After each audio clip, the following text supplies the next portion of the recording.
அனைவருக்கும் வணக்கம்.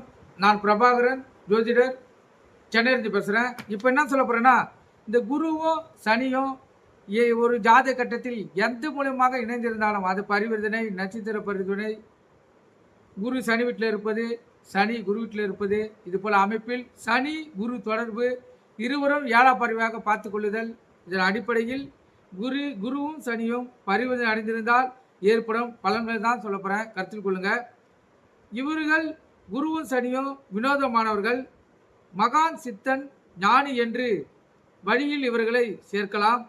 உயர்வு, தாழ்வு, கீழ் ஜாதி, மேல் ஜாதி, பணக்காரர், ஏழை என்ற பாரபட்சம் இன்றி சம நோக்கோடு இவர்கள் பழகுவார்கள். இவர்கள் ஆன்மீக துறையில் அதிக ஈடுபாடும், தெய்வீக தோற்றங்கள், அபூர்வ சக்திகள் இவர்களை நாடி வரும். இவர்கள்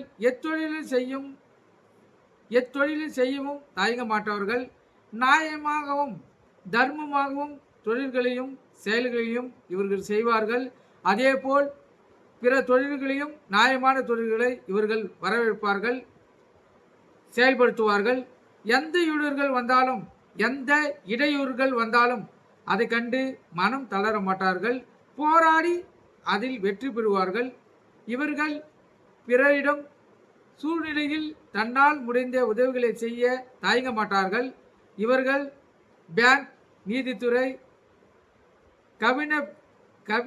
கைவின பொருட்கள் செய்யும் தொழிற்சாலைகள், கலைத்துறை, எழுத்துத்துறை, சமையல் துறை, அறநிலத்துறை போன்றவர்களில் அதிக ஈடுபாடு கொண்டவராகும்.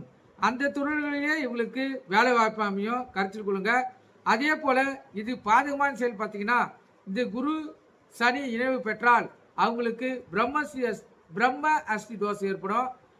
காலதாமமான திருமணம், இல்லை திருமணம் நடக்காமையே போகலாம். குழந்தை பாக்கியம் அவங்களுக்கு அவ்வளோவா இருக்காது, கருத்தில் கொள்ளுங்க. கணவன் மனைவியை பிரிச்சிடும், இதெல்லாம் பாதகமான செயல். அதே போல் இவர்களுடைய வம்சாவளி சிறப்பானதாக இருக்காது. குழந்தைகள் உடல்நலம் குன்றியவர்களாக இருப்பார்கள். உடல் குற்றம் பிடித்தவர்களாக இந்த ஜாதகர்கள் இருப்பாங்க. ஆன்மீக பேச்சும் மத போதர்களால் இவர்களுடைய நிலைகளில் உயர்ந்த நிலைகள் இவர்களுக்கு மாற்றத்தை ஏற்படுத்தும். பெண்ணாசை, பொன்னாசை, மண்ணாசை, குறைந்தவர்களின் ஆதரவும், மக்களை நல்வழிப்படுத்தும் மார்க்கத்தையும் உபதேசிப்பதும் இவர்களுக்கு நிம்மதியை தரும். நன்மதிப்பு பெற்றவர்களாகவும் இவர்கள் அதில் ஈடுபட்டால் திகழலாம். அதே போல் விருச்சிகம், தனுசு, கும்பம், மீனம் போன்ற லக்னத்துக்கு சிறப்பான பலனை பெறுவார்கள். மற்ற லக்னக்காரங்களுக்கு இவங்களுக்கு கெடுதலான பலனை செய்யும், கருத்தில் கொண்டு பயன்பெறுங்க. நன்றி, வணக்கம்.